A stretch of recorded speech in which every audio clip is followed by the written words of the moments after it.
নাহমাদুহু ওয়া নুসাল্লি আলা রাসূলিহিল কারীম, আম্মা বাদ। প্রিয় দর্শক, যেখান থেকে খবর সংযোগ দেখছেন, আপনাদের সকলকে পবিত্র রমজানের শুভেচ্ছা ও রমজানুল মুবারক। প্রিয় দর্শক, আমরা দেখতে দেখতে রোজার একেবারেই মাঝামাঝি সময় চলে এসেছি। আজকে আমরা জানব রোজা রাখার উপকারিতা। আমরা তো এতদিন কোরআন হাদিসের আলোকে জেনেছি রোজার ফজিলত কী এবং রোজার গুরুত্ব কতটুকু, রোজা না রাখলে আমাদের কি ক্ষতি।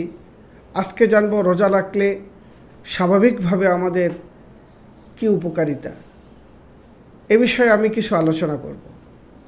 আমরা জানি প্রথমত রোজা মানুষের শারীরিক যে দিকগুলো রয়েছে এর মধ্যে প্রথম দিক হলো মস্তিষ্ক। এই মস্তিষ্ক পুরো মানুষকে কন্ট্রোল করে। তো মস্তিষ্ক সতেজ থাকে একমাত্র রোজার কারণে।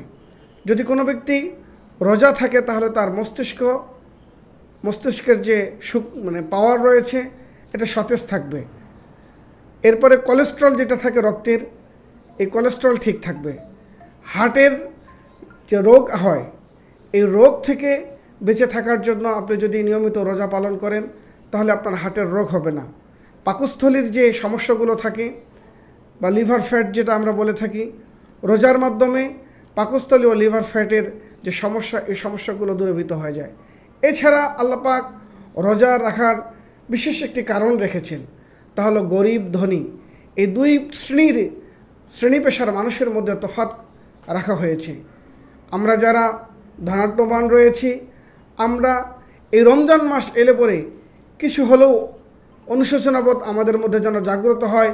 গরিব মানুষ যারা 3 বেলার জায়গা 1 বেলা খাবার খায় বা অনেকেই আছে সারাদিন কিছু খেতে পারে না, তাদের যে ক্ষুধার জ্বালা, ক্ষুধার কষ্ট, এই ক্ষুধার কষ্টটা যেন ধনীরাও অনুভব করতে পারে এবং প্রতিটি মানুষ যেন অনুভব করতে পারে। তাই আসুন আমরা সকলেই রোজা রাখি, রোজার হুকুম হাকাম মেনেই আমরা রোজাকে রাখি। তাহলে আমরা যে বাহ্যিক আমাদের যে উপকারিতাগুলো রয়েছে সেই উপকারিতা আমরা ভোগ করতে পারবো। আল্লাহ পাক রব্বুল আলামিন আমাদেরকে রোজার হুকুম হাকাম মেনে সঠিকভাবে রোজা আদায় করার তৌফিক দান করো। আমিন।